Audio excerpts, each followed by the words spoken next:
Hey guys, welcome back to another video. Today is week 9 of building Hogwarts in Lego.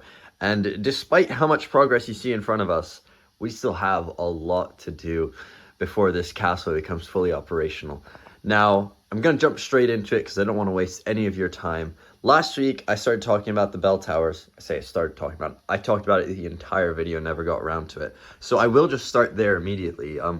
This tower I've modified. This tower is in the old variant, if you will.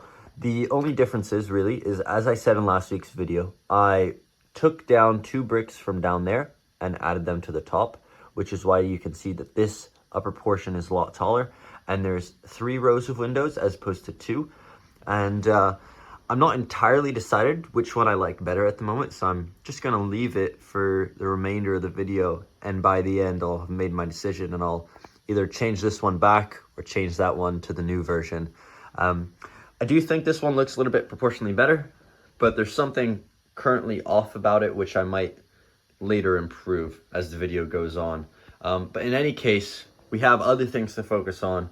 Firstly, we have this, and we also have the long gallery. So let's jump into that, guys. Alright guys, so kicking it off, we're taking a look at this building over here that you've seen in previous episodes, but we've never finished. And then of course we've got to, in tandem, build that one as well, because that needs to be a lot taller. For reference, this is what the building should be looking like, that tower. So it's fairly plain up until that point, and then we have a really nice sort of ramparted balcony, and then it insets once and then a second time. So it's a very unique tower because nothing else is like that. All the other ones are quite plain and look somewhat like this. This one's a lot different. So I've got the height kind of working well. You can see that the balcony starts about halfway up the cone. We look here and it should start about halfway up the cone. So we're good on that. The main trouble I have at this point is figuring out how to set in the tower at this point, because of course this is all brick built, but this is pretty much the maximum. Well, this is the smallest circle that you can create using this technique with 1x2s and the 1x1 round studs. So if I do a smaller tower, I'll need to build it differently, which will need some experimenting. And of course I have to make a floor somehow, but this doesn't match any uniform size at all. So we're just going to be fiddling about there. Now, the thing with this building, with the archway in between, is it's not terribly off what I have right now, except this looks extremely dimpy because of how short it is, especially compared to the buildings right next to it. So we're almost going to double it in height, including the archway. And then if we get closer, you can see that while these might not be windows, there are definitely some greebling or texturing on the walls, where right now it's just extremely plain. So we're going to have to fix that.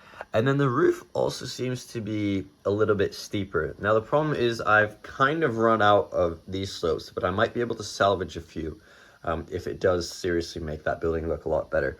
So we're going to start with the tower, and then we're going to do that building over there, and we'll see how that turns out. So we're already starting to see a few improvements on this tower. I've begun work on the ramparts, and really all I did is I replaced the top row of bricks with snot pieces, and I've mounted on a bunch of 2x2 slopes, and that's what's able to give me that sort of look down there. I think it turned out pretty nice.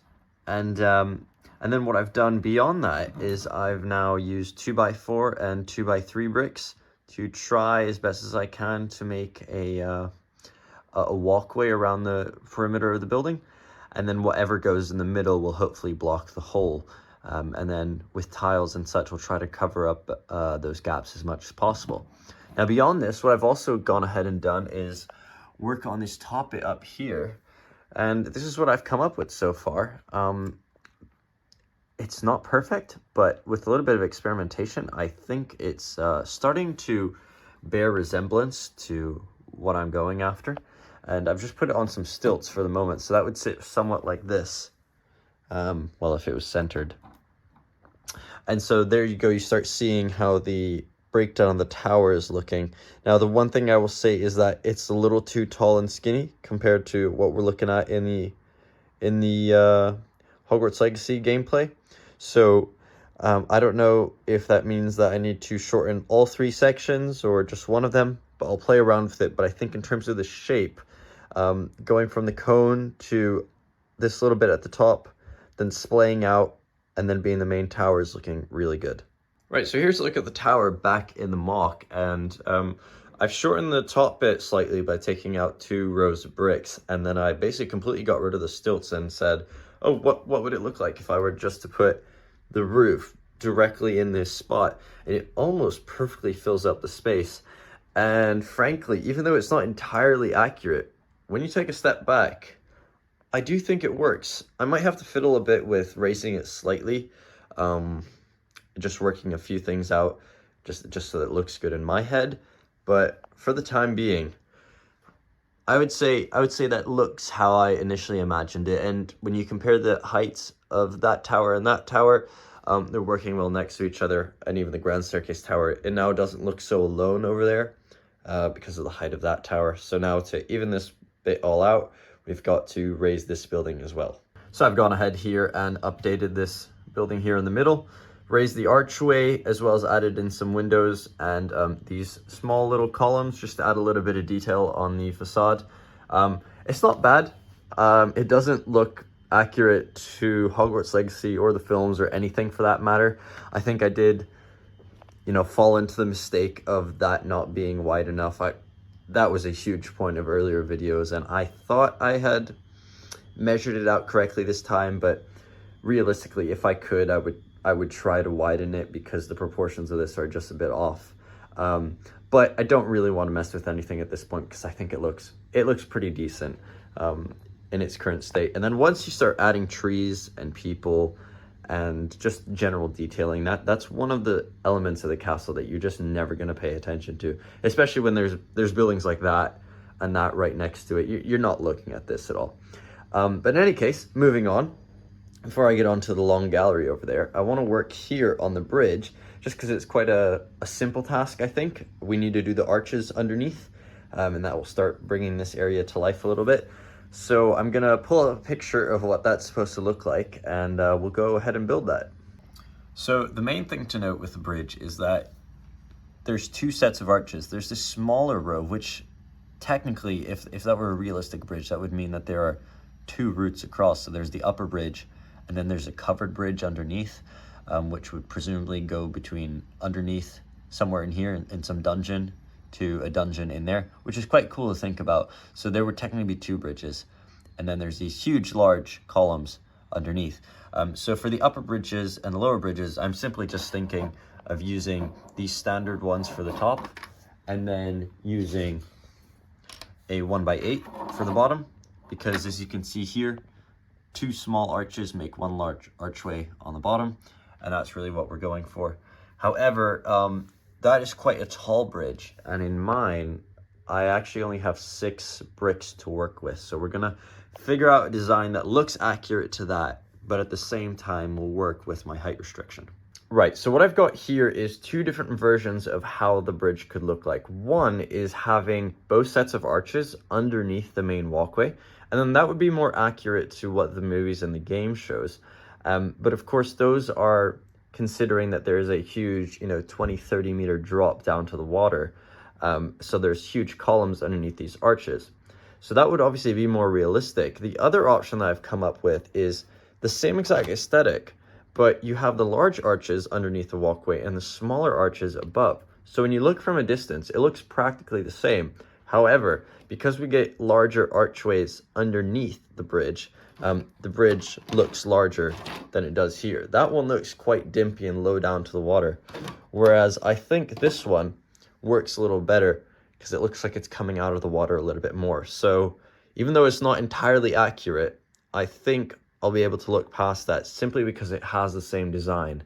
So I'm going to integrate this into the existing setting here and modify it slightly because there are rock walls on either side that will eat into it.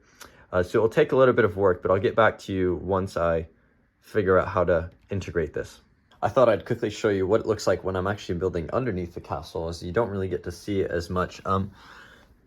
This is, from about 2 months ago of work. It's just a bunch of filler brick under there, and I've been using these as the main base for the exterior.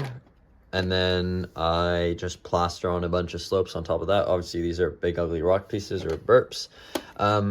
I thought I would be able to just slide the bridge in comfortably, but because of how much these were protruding, I couldn't actually, because they would interfere with the arches, and you can't exactly cut these arches anywhere you want. They have to be that length. So I've just gotten rid of this whole section over here, and that section, thankfully, didn't have to be changed.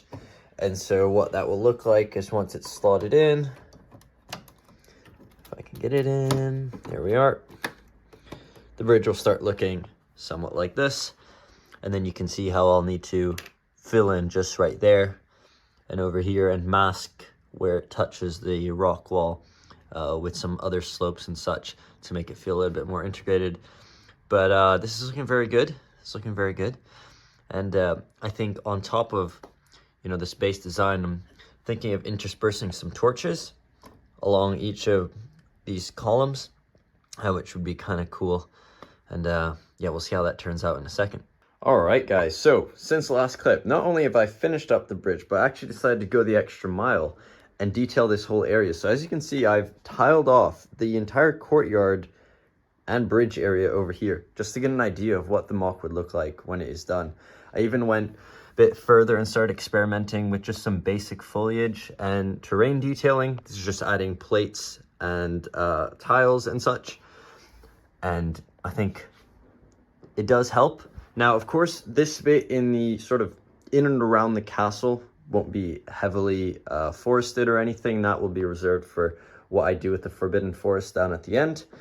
So anything that you really see here is just minor plant life with a few small trees, because of course the focus is the castle and not the plant life. But it does add, and I do think that is helping. As for what I'm going to do from this point, that's why I've left it just blank, is in the actual, well, the way that the castle works is it's tiled up until here, and then at this point it just becomes sort of grass and sort of gravelly trail, if you will, just pathways in the dirt. So I'm going to find just a simple way of transitioning between the two, I think. Because if I come around the other side, and I just realized the lights have been off the entire time. If I come around the other side, I mean, I don't have a ton of space, but I do have a little bit where I can show that there is a courtyard going on here. I can add some more flowers. I can maybe add some benches and such. And what I also need to do is basically build something like this right here and right here to imply that this courtyard is walled off and it's not just fully exposed to the sides. That's just a fairly minor detail. But hopefully, just from this little bit of extra detail that I've put here, you're able to get a sense of what the finished MOC would look like. So check this out. I have changed it. First thing you'll notice is I added one of the taller roofs on. So I swapped out what would normally be the regular angle of the roof, just because that roof pitch was not working for the height of this building. And I think you'll find that this works a lot better with how tall these buildings are in general. So and it also helps tie in with the Great Hall. The second thing I'm sure you'll notice is I've got a little bit of an interior going, or as much as an interior of a courtyard can get, because of course this is outside. I don't know why I said in the last clip that it was all paths and like trails and stuff. That's the other courtyard. This one is all tiled over and it just looks normal. So ditched that last idea, completely tiled it over, added a little bit of rough foliage and some texturing, weathering, whatnot, just to breathe some life into it. Got a little cute tree right there and some vines on the wall. And this is a chess piece from the Lego Harry Potter chess set. And I thought I could make some good use of those because I have so many of them, obviously 16 of each. Might as well use them in the Lego Hogwarts castle. So there we have it. That's a bishop, I think. And I'll try to dart some more across the rest of the castle as we progress. I built these little half walls. There was another one here, but I'll tell you why I got rid of that. This one is just to show that, you know, it is a courtyard and that it doesn't extend outwards. I did build another one. This is what it looks like from the other side. It's a little plain for the moment, but once I add some more foliage, maybe a tree to block up this plain wall, that will be fine. Now, the reason why I didn't put it on this side is for two reasons. Firstly is because of the height of that half wall, I didn't want it covering this opening, which I thought was more important than a small little wall. And secondly is, well, in the books, sorry, not in the books, in the game, don't know why I said in the books. In the game, there's a passageway that leads out of this courtyard into this back area over here, which is kind of like a nice ornate garden. And what's really cool about this area is there's a building, a spherical building right here in the middle that's probably only about 2 or 3 meters tall, but it's got skylights in it. And that actually looks down into the Hufflepuff common room, and that's how they get light into their underground common room and dorm rooms. So I thought that was really cool. So I left it open for feasibility because, as I said many weeks ago, I want to make sure that every part of the castle is accessible. So apart from the really cool music, I did just want to quickly show you what I mean by this garden space. And technically it's an archway that leads between the quad courtyard of the west wing out to this area. And that building over there is the left side of the Great Hall.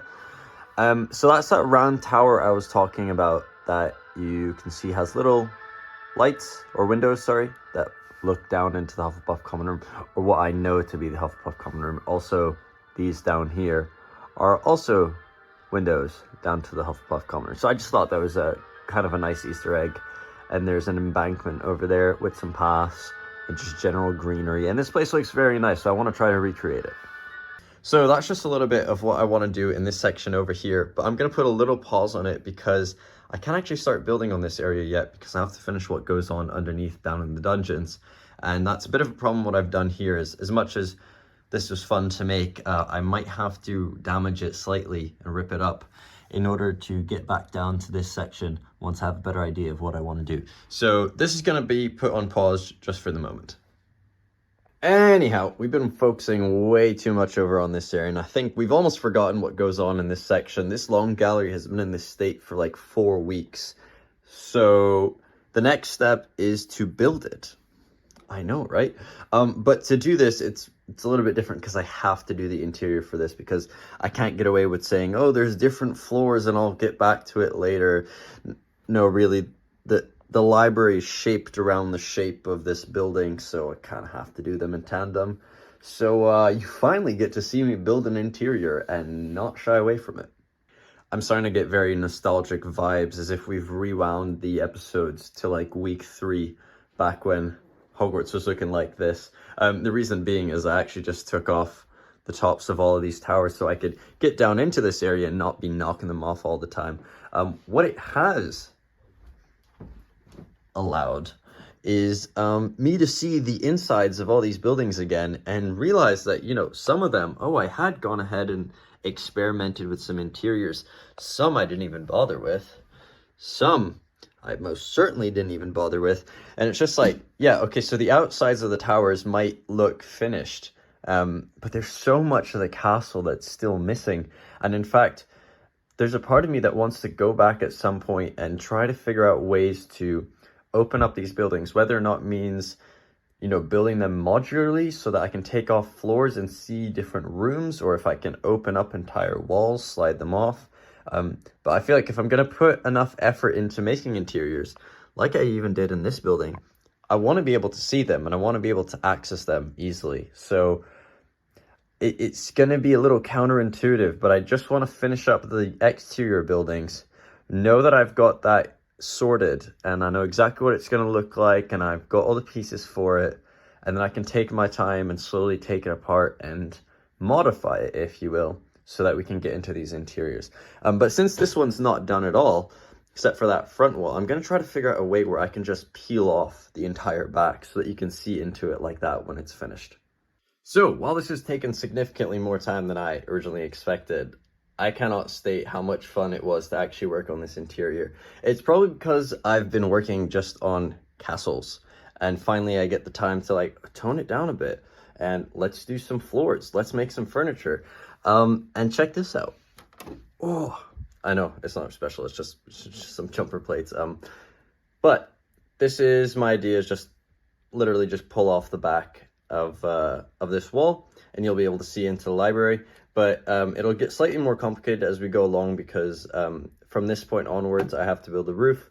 So you're kind of peeling half the roof off as well. In any case, I'm talking too much. I will show you the library. So the idea is, I'll recap if you haven't seen some of the earlier episodes. If you haven't, please go back and see them. They're fun. The library is split into 3 sections, and there's 3 large archways. There's only one there at the moment. And they're also doubling as bookcases there. And I've just got a bunch of books and other things just stacked around. We got this really cool bookshelf at the end. And this is what I imagine Madam Pince would sit at in the middle of the library, chastising any student that walks through that center door. But there we are. So it's pretty cool. And we'll keep building it up. I've decided not to build an upper floor for this and instead just make it a very grand space. And we'll see how that turns out. Alrighty guys, it is the next day and I am very excited to show you this. It is, of course, the finished long gallery. Look at that in comparison to the rest of the mock. This thing is huge, absolutely huge. And I love how it turned out, but this is also where one of the problems come in. The long gallery, I feel, is too big for the size of the mock, if you can believe that. I've never encountered that problem where I built it too big, but I genuinely think for the size of especially the central tower next to it, and the bell towers, and the viaduct entrance, this building seems out of scale. It does. And I would reason that because I really wanted these 2 roofs to line up to begin with. And secondly, this should be on lower ground than that building, which it is by 3 bricks. So this building's 3 bricks lower already than that building. And then on top of that, it ends up being 3 bricks taller. So this building ends up being almost an entire floor taller than that. So I'm going to have to try and fix that. And unfortunately, that means I'm going to have to reconfigure it, destroy it a bit to get to there. Now, one of the things I don't like about this design is the upper floor windows. I don't like how close they are to the roof line. And I think that the upper floor, especially in comparison to the lower floor, is a bit too plain. So the problems, of course, with fixing that is if the windows are too close to the roof line, well, then you add an extra row of bricks and it looks a little bit better, somewhat like that. There's some breathing room above the windows. That's cool, but that now adds an extra brick of height, which is not what I'm after, because you can see where it is already coming up onto the central tower. And I'll come around this side, even though I can't see it, you will be able to. You can see how much higher this is than this roof. Now that's okay because that's what it's supposed to look like. However, it is still a little too big for my liking. Now, how do I think I can fix that? My main thinking is, because of course I don't want to destroy anything that I don't have to, is actually to remove 1 set of windows from the bottom. So, you know, basically just the bottom set of windows there. And that will shorten the bottom floor by 2 bricks, and hopefully that will be enough of a difference so that it doesn't stand out as much as it does. And then we'll go back into the second floor over here and we'll try to modify it slightly just to add a little bit more detail to the walls. So the additional solution, if that doesn't seem to be making enough of an impact, is to raise the towers ever so slightly. So maybe 2 or 3 bricks. Perhaps on this level, I wouldn't touch this top level, but I might be able to do 1 brick here and maybe 2 down here. Similarly with the bell towers, if I feel that they're too short still, I can raise them slightly. So there are solutions to making this work. But I've talked enough about my gripes with this build, and come around to the back and show you something I think is really cool. It's completely finished all the way around, which is what I love. But of course, I talked in the last video about wanting to get in. So look at this. Completely hidden. This just pops right off. And it's a very, very solid piece. It's just a bit of the roof line. And you can see right in to the library. Now, I showed you this in the last clip. It hasn't changed much except for the fact that I've built the other bookcases. I haven't finished these 2 right here, only because I need to figure out a way to, well, I can't attach them to the roof right above it as I have on the other side because this roof is removable. So I'll have to tile it and configure it in a way where it just simply rests right on top. Because of the way that this roof has to buckle in, I can't just have tiles sitting there because you won't be able to shove it in. They actually need to be inset a little bit. But in any case, I love this view right into the library. Now, this particular view won't actually be possible once the astronomy tower is back. So really, I didn't think about that, and the only view that you'll be able to see is basically like that. So in any case, the long gallery is looking great, but I'll get back to you guys and show you how I've modified it, and you can see for yourself if it looks a lot better.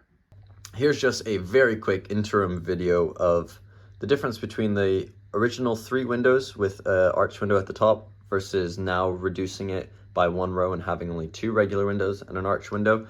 2 bricks difference, you can't really tell when you look at them, thankfully, because it means it won't really change the aesthetic of the outside or the inside, but hopefully it will help with the scale of the project. And I'll just come in on the inside, just give you a better view of what it looks like inside. And the general height of this is where the second floor would begin in relation to this bell tower, which is actually pretty nice because it's at the exact same level as this floor plate of the bell tower. So overall, this is actually coming together very well because it's lining up with the other building, so it will help be a little bit more aesthetically pleasing. So good news, the long gallery is now done. I took off a full row of windows, lowered down the bottom bit, and I have compensated by that slightly by adding 1 more row to the top.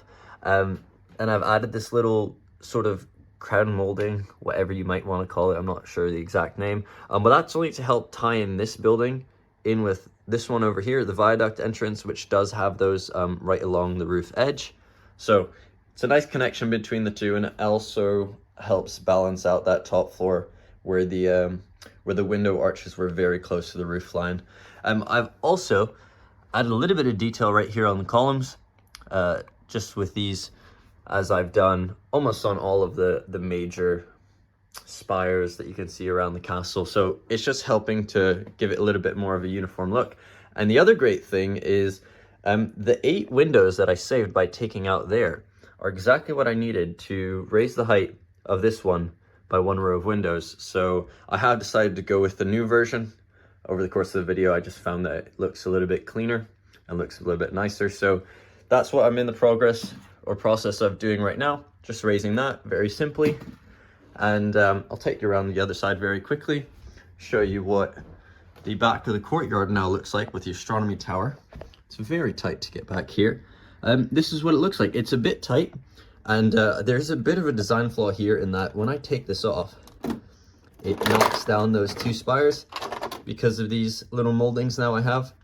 They're in the way, so I'm gonna have to figure out how to get around that. But now, once I remove this, you can see into the library, kind of like that, which is nice. The courtyard is not overly spacious, so in the next few episodes, I'm definitely gonna figure out a way to make the most of this space over here. Because what I don't want to do is put like a really nice fancy tree, and then the courtyard becomes very nice, but then you can't see into the library because there's a bunch of stuff blocking it. So I have to be aware that I want to be able to get access to this. So there we go, there's the bell towers fixed. I actually did a mix of both variants in the end. So I did raise the upper section of both of them, yes. But initially what I had decided to do was, by raising the upper bit, I was actually going to compensate by removing 2 rows from the lower section. But when I was building the second one, just right now, I placed it on top and I was just like, oh, what does it look like if I don't change the bottom bit? And actually I found that it was slightly better. Just the height, because of how much taller that building ended up being than I thought, having the bell towers also slightly taller helped to match the scale just a teeny bit better. So you can hardly notice it, but both bell towers are now 2 bricks higher. They're not as tall as the central tower, but they are slightly more imposing now. The last thing I want to do in this video, and there's one more thing I want to talk about, is this section right here. Now, if you go back all the way to, it's probably week 1 actually, this section right here is an odd number. And the reason being is because this design that I wanted to incorporate is 11 bricks wide. So 6 round bricks and 5 gaps in between. And then what that meant is that the slope that was created as a result is also an odd number, so it doesn't actually reach a peak. The reason why I did that is because I didn't want the slope of the roof to be offset from the face of this front wall, if you will. But the more and more that I look at it, I actually find that it just looks a bit weird. I can't figure out how I would finish this slope otherwise. In my mind, you could potentially, you know, do one row on this side and then do cheese slopes on the other side. I'm like, that's unnecessarily complicated. So what I am going to try very quickly to do is remove this bit right here, bring this wall out so it's flush, and then just do a regular roof, and then see how it looks when the roof doesn't completely match up with front facade, and see if there's any way I can fiddle with this so that it's something you're not paying attention to. And I think that will help just complete that roof, and I'll be able to check it off and move on to something else. The last thing I want to talk about very quickly is there, the grand staircase tower. You might know what I'm going to say, but I think that this building is just too tall. And it's crazy that I'm saying that, but I think it looks very skinny and very tall. Now, I have looked at some images, and actually it bulges out at some point, probably just about right there, the same way that that tower does with that sort of rampart in the slope. So I can try to do that, but I do think that the tower is just too tall for comfort. So what I'm going to do is, where you can see right here, I've used these 2x5, sorry, 1x2x5 panel brick pieces. I'm just going to cut it off there, so the tower is going to end there. And somewhere along right here, I'm going to try to make my own, another version of that, just to widen it ever so slightly. And I think that will make it look a little bit more cohesive, because all these buildings have some bulk. And then you look over there and there's this very tall, skinny thing in the corner. But in any case, that will be next week's focus, or one of next week's focus. I'm going to finish this up for this week, and we'll call it a day, guys. So here's a look at that finished roof. Come around the other side. You can see how I've just flattened it off. Now, I don't like this as much as I did before, but given that it fixes the roof, I'm willing to look past that, because you don't really look at it very much. This is it front on, and if you look carefully enough, it is, yes, off center, but just standing back, if you're not paying attention, and if I hadn't pointed it out, I don't think you would notice that roof line doesn't perfectly match up with the center of this section here. Just because I think this is a wonky building anyway, so it's okay, you're not paying attention. But I'm just gonna step back, because here we are at the end of week 9. I think you can say at this point, pretty much, the castle is done. I mean, there are things to fix. So I would say at this point, it's about 90% complete, because there are some buildings that need to change a little bit. There are other sections, like back here, that need worked on. There are whole bits over here.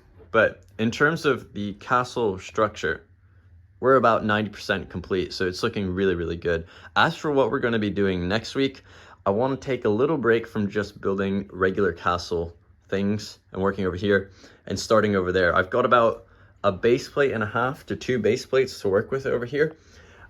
It's a little bit too small to do anything Quidditch wise, but I've got Hagrid's hut. I've got potentially some room for an owlery, and I just want to create a little bit of nice terrain and castle grounds, a bit of the forbidden forest, some of the life outside of the castle. We're going to try to do an exterior wall that runs in sort of a curvy fashion from about right there up to over here potentially, just to lock in the grounds, put some greenhouses in, and it's really going to look cool. But I won't spoil any specific plans until next week. So I'll catch you all for week 10, guys. Have fun, and bye.